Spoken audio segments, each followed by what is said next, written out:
어제 국회에서 천대엽 법원 행정처장의 즉시 항고 관련 답변이 있었습니다. 저는 그 답변을 들으면서 제 귀를 의심하지 않을 수 없었습니다.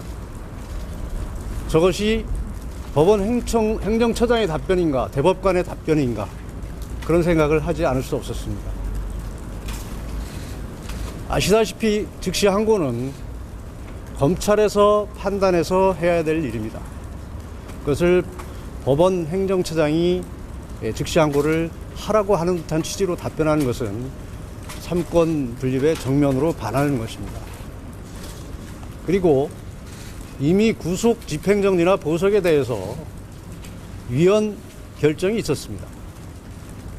그 연장선상에서 보면 구속 취소에 대해서도 당연히 위헌일 수밖에 없습니다.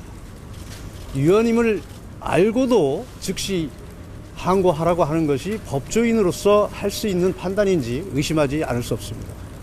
다른 의도나 목적이 없었다면 그렇게 할 수 없었다고 생각을 합니다. 그리고 즉시 항고의 필요성을 얘기하면서 상급심 판단을 언급했습니다. 그것은 1심 재판, 구속 취소 재판을 했던 재판부에 대한 명백한 재판 개입이고 관여입니다. 법관의 어떤 재판 독립을 침해하는 것입니다. 그리고 상급심의 필요성을 언급해서 만약에 즉시 항고가 이루어진다면 어떤 상급심의 재판 가이드라인을 제시하는 것이라고밖에 볼 수 없습니다. 또한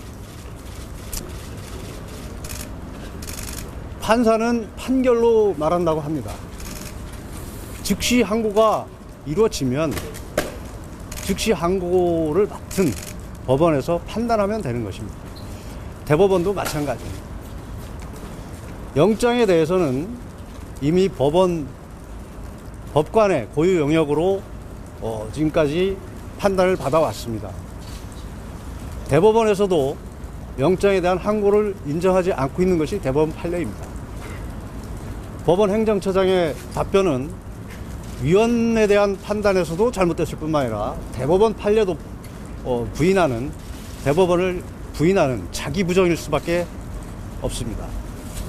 이런 측면에서 보면 이게 법조인, 특히 대법관의 답변인지 의심하지 않을 수 없습니다. 다행히 오늘 대검에서 즉시 항고 포기에 대한 기존 방침엔 변함이 없다고 발표를 했습니다만, 어제 법원 행정처장의 발언으로 대검에서도 다시 검토를 하겠다는 의견을 표명하였고, 오늘도 다시 검토하는 모습들이 있었습니다. 구속 취소 결정이 있고 석방 지휘가 이루어졌다는 것은 법적 규정의 체계로 보면 즉시 항고를 포기한 것으로밖에 볼 수 없습니다. 즉, 즉시 항고를 포기한 검찰이 다시 한번 검토할 수밖에 없는 그런 상황을 만들어낸 것입니다. 즉시 항고 포기에 다시 포기는 법상 허용되지도 않습니다. 그리고 심각한 문제점은 구속 취소 사유에는 구속기간 도가도 있지만 어떤 공수처의 수사권 존부에 관한 문제, 절차의 적법성 문제, 영장 쇼핑 문제 등 다양한 문제점이 복합적으로 있다는 것을 구속취소 재판부는 인정을 했고, 그 부분에 대한 정리가 필요하다고 분명히 밝혔습니다. 그 부분은 전혀 언급 없이 단지 구속기간 도가 문제만 가지고 즉시 항고 운운하는 것은 전혀 납득할 수 없는 상황입니다.